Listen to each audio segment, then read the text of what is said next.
नमस्कार। आइए सुनते हैं मुंशी प्रेमचंद जी की लिखी कहानी ज्योति।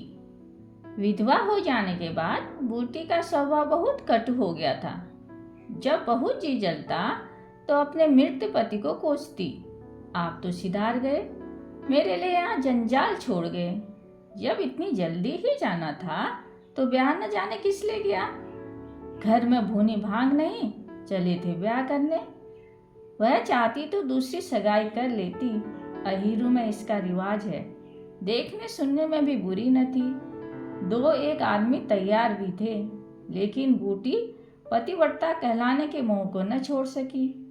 और यह सारा क्रोध उतरता था बड़े लड़के मोहन पर, जो अब 16 साल का था। सोहन अभी छोटा था और मैना लड़की थी। ये दोनों अभी किसी लायक न थे। अगर ये तीनों न होते तो बूटी को क्या इतना कष्ट होता। जिसका थोड़ा सा काम कर देती वही रोटी कपड़ा दे देता, जब चाहते किसी के सिर बैठ जाती। अब अगर वह कहीं बैठ जाए तो लोग यही कहेंगे कि 3-3 बच्चों के होते उसे यह क्या सूझी। मोहन भरसक उसका भार हल्का करने की चेष्टा करता। गाय भैंसों की सानी पानी दूहना मथना यह सब कर लेता, लेकिन बूटी का मुंह सीधा न होता था। वह रोज एक न एक खुचड़ निकालती रहती, और मोहन ने भी उसकी घुड़कियों की परवाह करना छोड़ दिया था। पति उसके सर गृहस्थी का यह भार पटक कर क्यों चला गया, उसे यही गिला था। बेचारी का सर्वनाश ही कर दिया। न खाने का सुख मिला, न पहनने ओढ़ने का, न और किसी बात का। इस घर में क्या आई, मानो भट्टी में पड़ गई। उसकी वैधव्य साधना और अतृप्त भोग लालसा में सदा दंड सा मचा रहता था, और उसकी जलन में उसके हृदय की सारी मृदुता जलाकर भस्म हो गई थी। पति के पीछे कुछ नहीं तो बूटी के पास 400-500 के गहने थे, लेकिन एक एक करके सब उसके हाथ से निकल गए। उसी मोहल्ले में उसकी बिरादरी में कितनी ही औरतें थी जो उससे जेठी होने पर भी गहने झमकाकर, आंखों में काजल लगाकर, मांग में सिंदूर की मोटी रेखा डालकर मानो उसे जलाया करती थी। इसलिए जब उसमें से कोई विधवा हो जाती तो बूढ़ी को खुशी होती, और यह सारी जलन वह लड़कों पर निकालती, विशेषकर मोहन पर। वह शायद सारे संसार की स्त्रियों को अपने ही रूप में देखना चाहती थी। कुत्सा में उसे विशेष आनंद मिलता था। उसकी वंचित लालसा जल न पाकर ओस चाट लेने में ही संतुष्ट होती थी। फिर यह कैसे हो सकता था कि वह मोहन के विषय में कुछ सुने और पेट में डाल ले। यूं ही संध्या समय मोहन दूध बेचकर घर आया। बूटी ने कहा, देखती हूं तू साण बनने पर उतार हो गया है। मोहन ने प्रश्न के भाव से देखा। कैसा साण? बात क्या है? तू रुपया से छिप छिप कर नहीं हंसता बोलता, उस पर कहता है कैसा साण? तुझे लाज नहीं आती? घर में पैसे पैसे की तंगी है, और वहां उसके लिए पान लाए जाते हैं, कपड़े रंगाए जाते हैं। मोहन ने विद्रोह का भाव धारण किया। अगर उसने मुझसे 4 पैसे के पान मांगे तो क्या कहता? कहता कि पैसे दे तो लाऊंगा। अपनी धोती रंगने को दी, उससे रंगाई मांगता। मोहल्ले में एक तू ही तो धन्ना सेठ है, और किसी से उसने क्यों न कहा? यह वह जाने, मैं क्या बताऊं। तुझे अब छैला बनने की सूझती है। घर में भी कभी 1 पैसे का पान लाया? यहाँ पान किसके लिए लाता? क्या तेरे घर में सब मर गए? मैं न जानता था तुम पान खाना चाहती हो। संसार में 1 रुपया ही पान खाने जोग है। शौक श्रृंगार की भी तो उम्र होती है। बूटी जल उठी। उसे बूढ़ी कह देना उसकी सारी साधना पर पानी फेर देना था। बुढ़ापे में उन साधनाओं का महत्व ही क्या, जिस त्याग संकल्प के बल पर वह स्त्रियों के सामने सिर उठाकर चलती थी, उस पर इतना बड़ा कुठाराघात। इन्हीं लड़कों के पीछे उसने अपनी जवानी धूल में मिला दी। उसके आदमी को मरे आज 5 साल हुआ, तब उसकी चढ़ती जवानी थी। 3 बच्चे भगवान ने उसके गले मढ़ दिए, नहीं तो वह अभी है कै दिन की। चाहती तो आज वह भी ओंठ लाल किए, पांव पर महावर लगाए, अनवट बिछुए पहने मटकती फिरती। यह सब उसने इन लड़कों के कारण त्याग दिया और आज मोहन उसे बुढ़िया कहता है। रुपया उसके सामने खड़ी कर दी जाए तो चूहिया सी लगे, फिर भी वह जवान है और वह बूटी बुढ़िया है। बूटी बोली, हाँ और क्या, मेरे लिए तो अब फटे चिथड़े पहनने के दिन है। जब तेरा बाप मरा तो मैं रुपया से 2 ही 4 साल बड़ी थी। उस वक्त कोई घर कर लेती तो तुम लोगों का कहीं पता न लगता, गली गली भीख मांगते फिरते। लेकिन मैं कहे देती हूँ, अगर तू फिर उससे बोला तो या तो तू ही घर में रहेगा या मैं ही रहूंगी। मोहन ने डरते डरते कहा। मैं उसे बात दे चुका हूँ अम्मा। कैसी बात? सगाई की। अगर रुपया इस घर में आई तो झाड़ू मार कर निकाल दूंगी। यह सब उसकी माँ की माया है। वह कुटनी मेरे लड़के को मुझसे छीन लेती है। प्राण से इतना भी नहीं देखा जाता। चाहती है कि उसे सौत बनाकर छाती पर बिठा दे। मोहन ने व्यथित कंठ से कहा, अम्मा, ईश्वर के लिए चुप रहो। क्यों अपना पानी खो रही हो? मैंने तो समझा था 4 दिन में मैना अपने घर चली जाएगी, तुम अकेली पड़ जाओगी, इसलिए उसे लाने की बात सोच रहा था। अगर तुम्हें बुरा लगता है तो जाने दो। तू आज से यहीं आंगन में सोया कर और गाय भैंस बाहर पड़ी रहेंगी। पड़ी रहने दे, कोई डाका नहीं पड़ा जाता। मुझ पर तुझे इतना संदेह है अम्मा? हाँ, तो मैं यहाँ न सोऊंगा, तो निकल जा घर से। हाँ, तेरी यही इच्छा है तो निकल जाऊंगा। मैना ने भोजन पकाया। मोहन ने कहा, मुझे भूख नहीं। बूटी उसे मनाने न आई। मोहन का युवक हृदय माता के इस कठोर शासन को किसी तरह स्वीकार नहीं कर सकता था। उसका घर है, ले अपने लिए वह कोई दूसरा ठिकाना ढूंढ निकालेगा। रुपया ने उसके रूखे जीवन में एक स्निग्धता भर दी थी। अब वह एक अव्यक्त कामना से चंचल हो रहा था। जीवन को सूना सूना लगता था। रुपया ने नव बसंत की भांति आकर उसे पल्लवित कर दिया। मोहन को जीवन में एक मीठा स्वाद मिलने लगा। कोई काम करना होता पर ध्यान रुपया की ओर लगा रहता। सोचता उसे क्या दे दे कि वो प्रसन्न हो जाए। अब वो कौन मुँह लेकर उसके पास जाए? क्या उससे कहे कि अम्मा ने मुझे तुमसे मिलने को मना किया है? अभी कल ही तो बरगद के नीचे दोनों में कैसी कैसी बातें हुई थी। मोहन ने कहा था, रूपा, तुम इतनी सुंदर हो, तुम्हारे 100 ग्राहक निकल आएंगे। मेरे घर में तुम्हारे लिए क्या रखा है? उस पर रूपा ने जो जवाब दिया था वह तो संगीत की तरह अब भी उसके प्राण में बसा हुआ था। मैं तो तुमको चाहती हूँ मोहन, अकेले तुमको। परगने के चौधरी हो जाओ तब भी मोहन हो, मजूरी करो तब भी मोहन हो।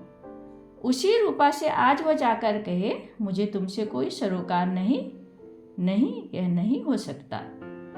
उसे घर की परवाह नहीं है। वह रूपा के साथ माँ से अलग रहेगा। इस जगह न सही, किसी दूसरे मोहल्ले में सही। इस वक्त भी रुपया उसकी राह देख रही होगी। कैसे अच्छे बीड़े लगाती है। कहीं अम्मा सुन पाए कि वह रात को रुपया के द्वार पर गया था तो परान ही दे दे परान अपने। भाग तो नहीं बखानती कि ऐसी देवी बहू मिल जाती है। न जाने क्यों रुपया से इतना चिढ़ती है। वह जरा पान खा लेती है, जरा साड़ी रंग कर पहनती है, बस यही तो।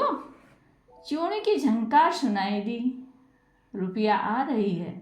हाँ, वही है। रुपया उसके सिरहाने आकर बोली, सो गए क्या मोहन? घड़ी भर से तुम्हारी राह देख रही हूँ, आए क्यों नहीं? मोहन नींद का मक्कर किए पड़ा रहा। रुपया ने उसका सिर हिलाकर फिर कहा, क्या सो गए मोहन? उन कोमल उंगलियों के स्पर्श में क्या सिद्धि थी कौन जाने। मोहन की सारी आत्मा उन्मत्त हो उठी। उसके प्राण मानो बाहर निकलकर रुपया के चरणों में समर्पित हो जाने के लिए उछल पड़े। देवी वरदान के लिए सामने खड़ी थी। सारा विश्व जैसे नाच रहा है। उसे मालूम हुआ जैसे उसका शरीर लुप्त हो गया है, केवल वह एक मधुर स्वर की भांति विश्व की गोद में चिपटा हुआ उसके साथ नृत्य कर रहा है। रुपया ने कहा, अभी से सो गए क्या जी? मोहन बोला, हाँ, जरा नींद आ गई थी। रूपा, तुम इस वक्त क्या करने आई?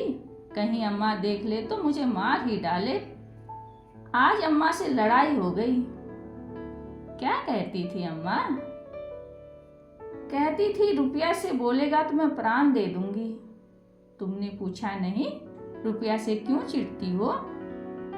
अब उनकी बात क्या करूं रूपा, वह किसी का खाना पहनना नहीं देख सकती। अब मुझे तुमसे दूर रहना पड़ेगा। मेरा जी तो न मानेगा। ऐसी बात करोगी तो मैं तुम्हें लेकर भाग जाऊंगा। तुम मेरे पास एक बार रोज आया करो, बस, और मैं कुछ नहीं चाहती। और अम्मा जो बिगड़ी तो मैं समझ गई तुम मुझे प्यार नहीं करते। मेरा बस होता तो तुमको अपने प्राण में रख लेता। इसी समय घर के किवाड़ खटके। रुपया भाग गई।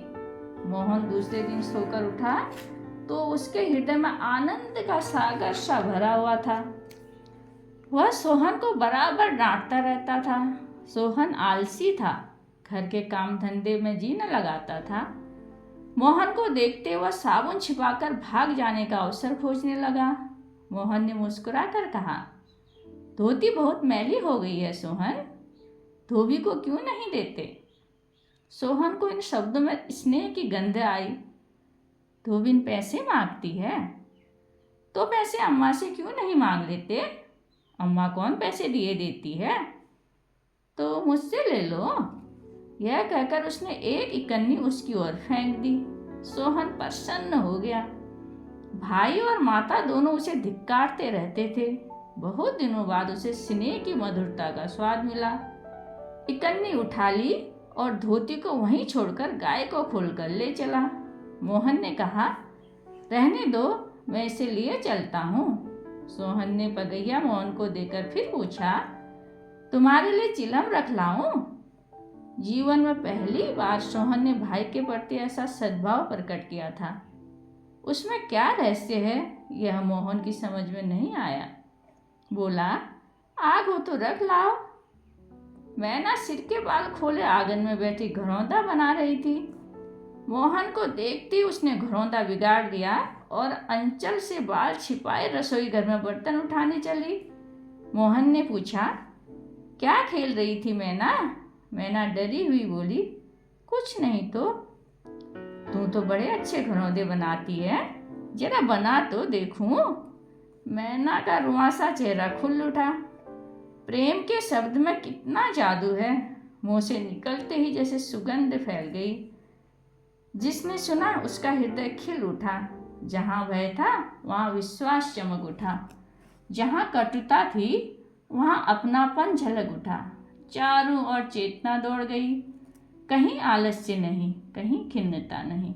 मोहन का हृदय आज प्रेम से भरा हुआ था। मैना घरौंदा बनाने बैठ गई। मोहन ने उसके उलझे हुए बालों को सुलझाते हुए कहा, तेरी गुड़िया का ब्याह कब होगा मैना? न्योता दे, कुछ मिठाई खाने को मिले। मैना का मन आकाश में उड़ने लगा। जब भैया पानी मांगे तो वह लोटे को राख से खूब चमाचम करके पानी ले आएगी। अम्मा पैसे नहीं देती, गुड्डा तो ठीक हो गया है, टीका कैसे भेजूं? कितने पैसे लेगी? 1 पैसे के बतासे लूंगी और 1 पैसे का रंग। जोड़े को रंगे जाएंगे कि नहीं? तो 2 पैसे में तेरा काम चल जाएगा। हाँ, 2 पैसे दे दो भैया, तो मेरी गुड़िया का ब्याह धूमधाम से हो जाएगा। मोहन ने 2 पैसे हाथ में लेकर मैना को दिखाए। मैना लपकी। मोहन ने हाथ ऊपर उठाया। मैना ने हाथ पकड़कर नीचे खींचना शुरू किया। मोहन ने उसे गोद में उठा लिया। मैना ने पैसे लिए और नीचे उतरकर नाचने लगी। फिर अपनी सहेलियों को विवाह का न्योता देने के लिए भागी। उसी वक्त बूटी गोबर का झांवा ले आ पहुंची। मोहन को खड़े देखकर कठोर स्वर में बोली, अभी तक मटर गश्ती ही हो रही है, भैंस कब दुही जाएगी? आज बूटी को मोहन ने विद्रोह भरा जवाब न दिया, जैसे उसके मन में माधुर्य का कोई सोता सा खुल गया हो। माता को गोबर का बोझ लिए देखकर उसने झावा उसके सिर से उतार लिया। बूटी ने कहा, रहने दे, जाकर भैंस दो, मैं तो गोबर ले जाती हूँ। तुम इतना भारी बोझ क्यों उठा लेती हो? मुझे क्यों नहीं बुला लेती अम्मा? माता का हृदय वात्सल्य से गदगद हो उठा। तू जा अपना काम देख, मेरे पीछे क्यों पड़ता है? गोबर निकालने का काम मेरा है, और दूध कौन दुहेगा? वह भी मैं कर लूँगा। तू इतना बड़ा जोधा है कि सारे काम कर लेगा। जितना कहता हूँ उतना कर लूँगा। तो मैं क्या करूँगी? तुम लड़कों से काम लो, जो तुम्हारा धर्म है। मेरी सुनता है कोई? आज मोहन बाजार से दूध पहुँचा कर लौटा तो पान, कत्था, सुपारी, एक छोटा सा पानदान और थोड़ी सी मिठाई लाया। बूटी बिगड़ कर बोली, आज पैसे कहीं फालतू मिल गए थे क्या? इस तरह उड़ाएगा तो कै दिन निभाओगा? मैंने तो एक पैसा भी नहीं उड़ाया अम्मा। पहले मैं समझता था तुम पान खाती नहीं, तो अब मैं क्या पान खाऊंगी?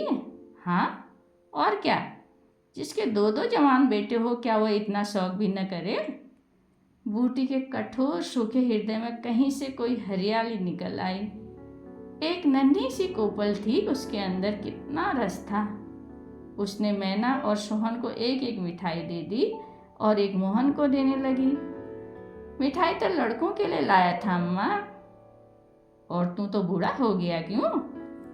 इन लड़कों के सामने तो बूढ़ा ही हूँ, लेकिन मेरे सामने तो लड़का ही है। मोहन ने मिठाई ले ली।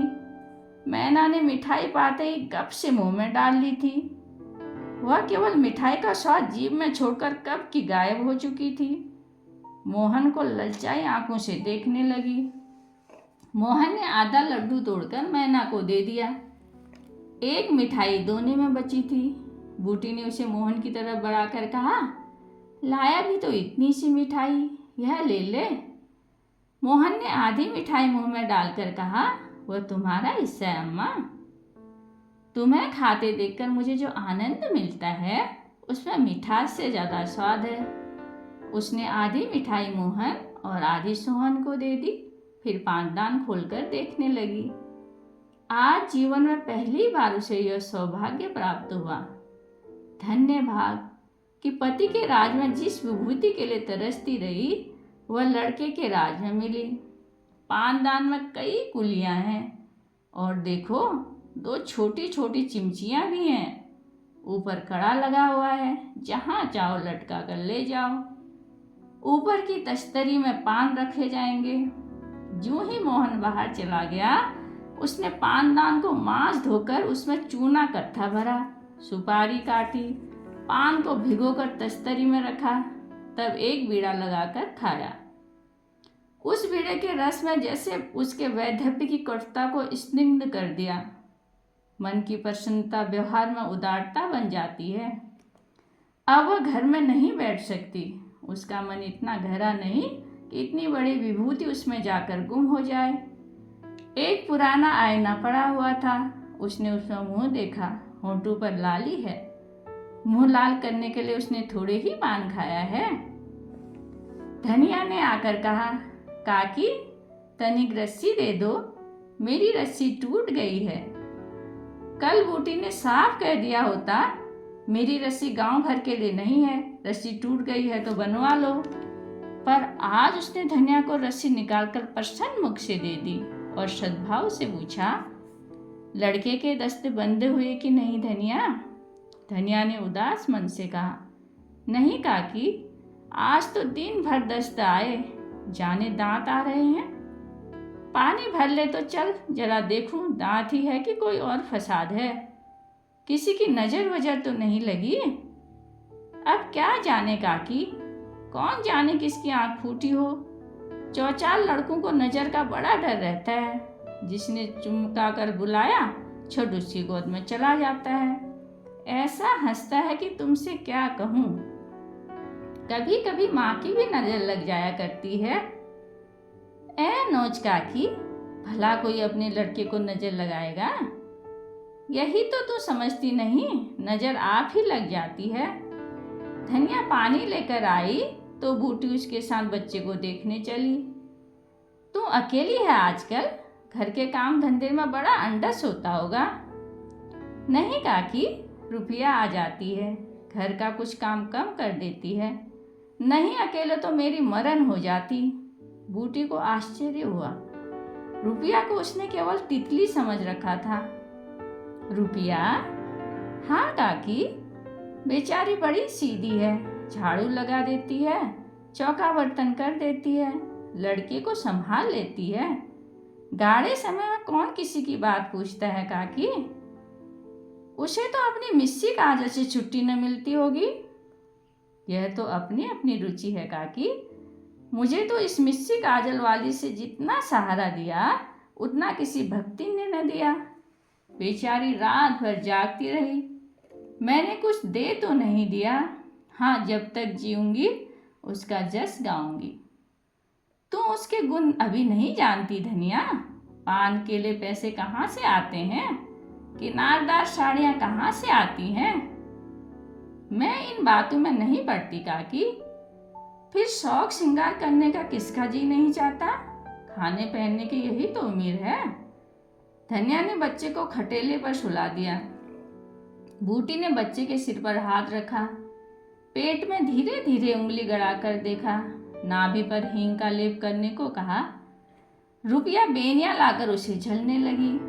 बूटी ने कहा, ला बेनिया मुझे दे दे, मैं डुला दूंगी तो क्या छोटी हो जाऊंगी? तू दिन भर यहाँ काम धंधा करती है, थक गई होगी। रुपया बोली, तुम इतनी भली मानस हो और लोग यहाँ कहते थे वह बिना गाली के बात करती नहीं, मारे डर के तुम्हारे पास ना आई। बूटी मुस्कुराई, लोग झूठ तो नहीं कहते। मैं आंखों की देखी मानो कि कानों की सुनी। दूसरी लड़की होती तो मेरी ओर से मुंह फेर लेती, मुझे जलाती, मुझसे ऐंठती। इसे तो जैसे कुछ मालूम ही ना हो सकता है मोहन ने इसे कुछ न कहा हो। हाँ, यही बात है। आज रुपया बूटी को बड़ी सुंदर लग रही थी। ठीक तो है, अभी शौक श्रृंगार न करेगी तो कब करेगी? शौक श्रृंगार इसलिए बुरा लगता है कि ऐसे आदमी अपने भोग विलास में मस्त रहते हैं। किसी के घर में आग लग जाए उनसे मतलब नहीं। उनका काम तो खाली दूसरों को रिझाना है। जैसे अपने रूप की दुकान सजाए राह चलतों को बुलाती हूँ कि जरा इस दुकान की सैर भी करते जाइए। ऐसे उपकारी प्राणियों का श्रृंगार बुरा नहीं लगता, बल्कि और अच्छा लगता है। इससे मालूम होता है कि इसका रूप जितना सुंदर है उतना मन भी सुंदर है। फिर कौन नहीं चाहता कि लोग उसके रूप की बखान करें? किसी दूसरे की आंखों में छुप जाने की लालसा नहीं होती। बूटी का यौवन कब का विदा हो चुका है, फिर भी यह लालसा उसे बनी हुई है कि कोई उसे रस भरी आंखों से देख लेता है तो उसका मन कितना प्रसन्न हो जाता है। जमीन पर पांव नहीं पड़ते। फिर रूपा तो अभी जवान है। उस दिन से रूपा प्राय 2-1 बार बूटी के घर आती। बूटी ने मोहन से आग्रह करके उसके लिए अच्छी सी साड़ी मंगवा दी। अगर रूपा कभी बिना काजल लगाए या बेरंगी साड़ी पहने आ जाती तो बूटी कहती, बहू बेटियों को यह जोगिया भेष अच्छा नहीं लगता, यह भेष तो हम जैसे बूढ़ियों के लिए है। रूपा ने एक दिन कहा, तुम बूढ़ी कहाँ से हो गई अम्मा? लोगों को इशारा मिल जाए तो भौरों की तरह तुम्हारे द्वार पर धरना देने लगे। बूटी ने मीठे तिरस्कार से कहा, चल मैं तेरी माँ की सौत बनकर आऊंगी। अम्मा तो बूढ़ी हो गई। तो क्या तेरे दादा अभी जवान बैठे हैं? हाँ, ऐसे बड़ी अच्छी मिट्टी है उनकी। बूटी ने उसकी ओर रस भरी आंखों से देखकर पूछा, अच्छा बता, मोहन से तेरा ब्याह कर दूं? रूपा लजा गई। मुख पर गुलाब की आभा दौड़ आई। आज मोहन दूध बेचकर लौटा तो बूटी ने कहा, कुछ रुपया पैसा जुटा, मैं रूपा से तेरी बात कर रही हूँ। धन्यवाद।